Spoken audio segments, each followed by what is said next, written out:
This is a short video presentation about nature of communication, so let's get started. For the lesson objectives, identify the nature and purpose of communication, differentiate between the types of communication, identify and differentiate the elements of communication process. What is communication? Communication is the transfer of information and common understanding from one person to another. According to Wood 2004, communication is a systematic process in which individuals interact with and use symbols to create and interpret meaning. Communication is the process of exchanging information, ideas, feelings, emotions through speech, signals, writing, and behavior. The nature of communication are the following.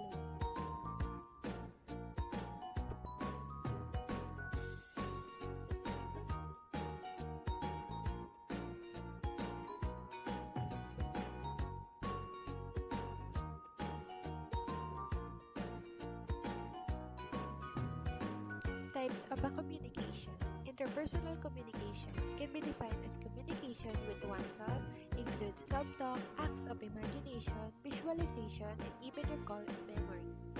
Interpersonal communication, a kind of communication in which people communicate their feelings, ideas, emotions, and information face-to-face to each other, involves two or more people.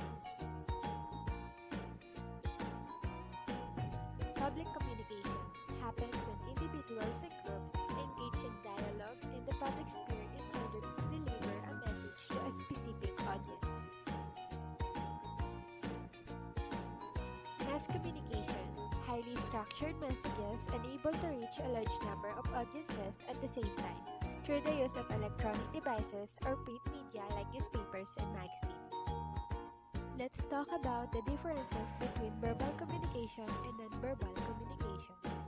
Verbal communication is act of sharing information between individuals by the use of speech, communication through radio, television, or mobile phones.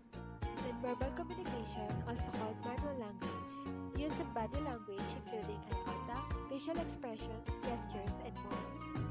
Elements of communication process includes sender or source, message, receiver, noise or interference, feedback, channel or medium. I hope you learned something today.